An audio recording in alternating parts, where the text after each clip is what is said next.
Hi, everyone. Alyssa Corum and Ed Carson here with a look at the stock market today. And it was a brutal selling session with a relentless sell-off, Ed.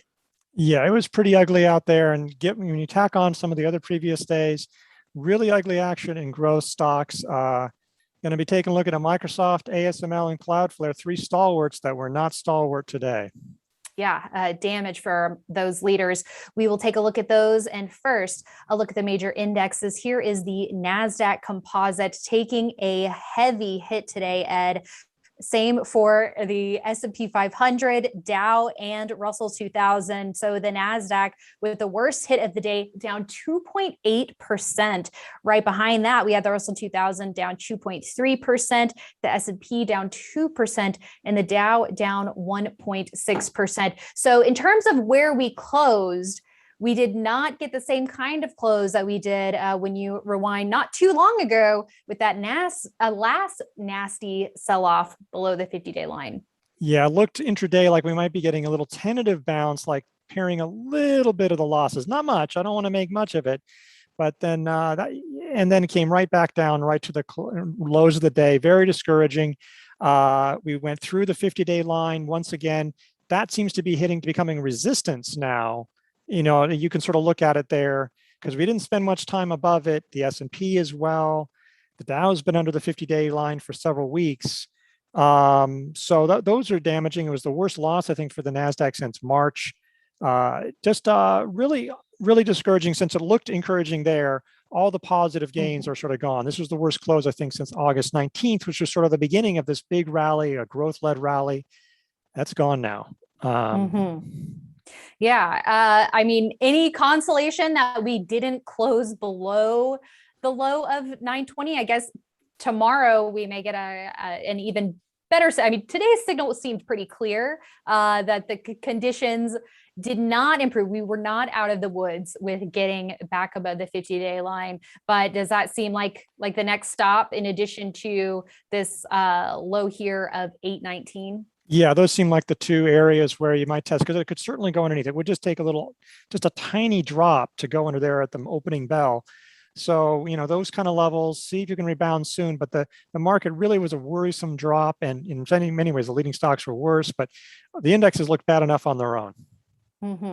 And taking a quick look at the S&P 500, a similar story here, except it's not quite as close to the low from 920. However, it does look like it is below the low of 819. But either way, a sharp decline below this 50-day line resistance. As you said, looking at the Dow here, wasn't quite able to get above the 50-day line, turning tail below that level. And small caps, which had shown some short-term relative strength over the last week or so, Ed, getting knocked down pretty hard today. Yeah, back to the 50-day line. And that's even with the help of financials, you know, and some other components in there that would keep it strong. And yeah, not good action there. Okay, and growth stocks, as you mentioned, really taking it on the chin today in a big way. FFTY, the IBD 50 ETF, down 5.4%, Ed. So really erasing much of the gains in this strong advance that we saw in late August. Yeah, and that didn't give up every last bit from that first move, but man, almost all of it. In fact, if you look on a weekly basis, I believe, and I haven't done the formal math, but I believe this is right now through Tuesday, the worst loss for the FFTY since the coronavirus crash. So that's how bad it is. Now, obviously, we could rebound. There's plenty of weeks where we probably fell more than that and then rebounded during the week. So, you know, we could do that. But just to give a sense of how harsh the selling has been in the growth in the growth fund here and other growth measures too. And we'll look at just about any growth stock is showing some real damage over the last couple of days. That's right. I mean, we still have 3 trading sessions to go, so it could get better, but it also could get worse from here. And another measure of growth with taking a look at the ARK Innovation Fund, down over 4% through the first 2 sessions of the week, undercutting lows from late August. And then this is the big factor here, Ed. 0TNX, taking a look at the 10-year treasury yield in MarketSmith here, heading back higher in a huge eye-popping way. especially over the last 4 sessions. Yeah, really ever since the Fed meeting, and then it sort of took off from there. I mean, it's not high historically, but it is a really big move. It's helped the bank stocks, hasn't helped much else, especially the tech stocks. And now let's take a look at Microsoft. MSFT, leading stock, but key action here today, Ed, with this big close below the 50-day line, a loss of 3.6% in heavy volume. Yeah. Heavy volume. I mean, it looks like the heaviest volume or matching the heaviest volume. It's like there's something really close. I'm not sure which day yet, but really heavy volume below last week's low, below the August 19th low, below the 50-day line, and decisively. There's nothing close about it. And it found support. And this also happens because, yesterday didn't look so bad, Microsoft or the indexes, because they're sort of, okay, they're finding support at the 50-day line. But it's sort of like that last time. It's sort of like, if you get 3 absences from school, maybe they're okay. And then that 4th one, it's like, I don't know, you're going to get sent to detention. And this one's been sent to detention, it looks like. Really ugly action, from a stock that had been holding up so well. And obviously the size of its market cap, pretty strong. Google basically did the same thing, and so that's another $1 trillion stock. It was pretty unpleasant in that regard. Yeah, and so taking a look at it on the weekly here right now, it's just shy of 4% below the 10-week line. I mean, clearly a sell signal today, but for those with a profit in the stock, at this point, do you hold some shares to the end of the week and see if maybe you get a little support there around the 10-week? If you bought it, say at the prior base, and there's still a profit, you can be thinking about, well, maybe to me, it seems like at this point, you might want to be taking at least partial profits at that point. It's down pretty decisively. It's not acting well. Look, it's always tricky on what you do there, but this is not good action. A lot of the profit is gone. If you go from, it's basically went up 42 points, okay, and now it's given up, about half of that already, and that kind of just eyeballing it. So you've given up half the profit. How much do you want to give up more? If you take, a third off or a half off now, you've locked in some. So if it does fall sharply and then you really get out, at least you come away with it with a decent gain. Right. And now let's take a look at chip leader ASML. Huge decline for the stock today, down about 6.6%, massive volume behind the decline, a gap down below not only the 50-day, but that round number at 800. And this has been such a huge advance and the first time that the stock has closed well below the 50-day line in quite a while. Yeah, there might have been one day a few months ago it just closed below it, but as you say, well below it. It has been a long time. This is the one. So other chip gear makers, they would rise and they do these head fakes. And it's like not ASML. It just keeps on sort of going up, finding support at the 50-day line, 21-day line.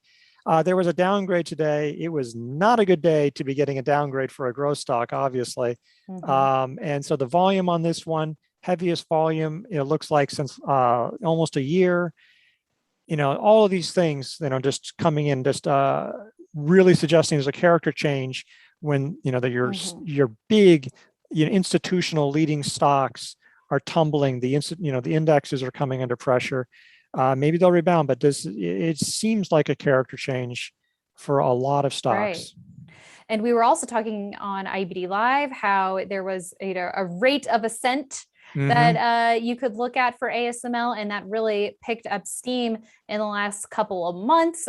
Maybe some of those subtle signs underneath the surface that it may have been a good time to lock in some of those profits into strength here. And I guess one more note on a decisive break of the 10-week line. Again, we don't know, of course, yet where it's going to finish for the week, but these decisive breaks below the 10-week line, 2% or more below that level by Friday's close. Our research shows that often means at the very least, a stock needs time to build a base, or it could mark the end of a run.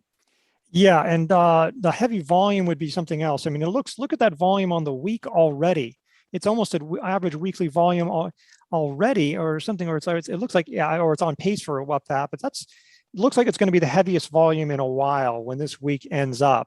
So that's another sign. If there's heavy selling, obviously you bounce back, there's still time, but it definitely is something to be watching for in a lot of these stocks, the volume as well. Yeah, not something that you can just ignore. And Cloudflare, ticker NET, another leading stock that we've been keeping tabs on, especially in April and May when it started breaking out of this consolidation. And unlike other enterprise software stocks that sort of faltered after they broke out, Cloudflare didn't really do that, finding support at its 21-day line along this entire run. But yesterday's close did mark the first close below the 21-day. So it seems like even before today, that was a time to sell, or even some of those heavy volume declines towards the highs. Yeah, I mean, I can imagine why somebody might have said, "Oh, I could use yesterday. Once it bounces, I've got a buying opportunity." And right. If it did, especially in volume, we might have agreed. I mean, it's tricky. This also shows you where it sort of builds up. It clearly couldn't take any more. Like it had, okay, the first couple of losses weren't that bad at all. And then yesterday it's like, well, we'll see. But this one, just decisive. And I think the point you made, when other enterprise software was going up, it was struggling at times. This one was going up. And you could say the same about Microsoft. You could say it's the same about ASML. And so many stocks, like they're all coming down. I think that's what's so worrisome, is that they're coming through the 50-day line, heavy volume. There's no doubt about it, low of the day, all these things. And we're seeing with dozens of other stocks, that just suggests that there may be a different story here for growth and for the rally itself. Right.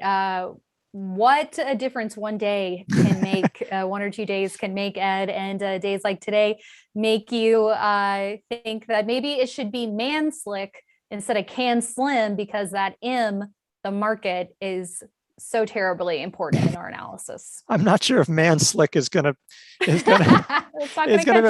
a very good point. It's like there's only so much you can do. Is like sometimes you say, like, if you forget about the M, your can slide, and don't try to be sly or try to be smarter than the market. The market is, even if the market is wrong, it's bigger than you and can take your lunch money a long time before anybody stops it. So yeah, this is, I think, time to be defensive. You just have to roll with it. This is why, like, when we're talking about scaling back in, not to get too aggressive, because we just weren't sure, even though it was promising. I mean, late last week, it looked really good. This action is not. And so you have to take that into account. I mean, if you're in energy and some financials or a few other sectors, but with your overall portfolio, and definitely with most leading stocks, it's time to be reacting to that. That's right. Watch those sell signals, keep an eye out for that rotation, and we'll see what tomorrow brings. Thank you, Ed, for that analysis. And thank you all for tuning in. We will be back tomorrow morning with another episode of IEBD Live, an important day to tune in to get analysis from our team. We hope you join us, investors.com/IEBD Live, and we'll see you right back here tomorrow after the close.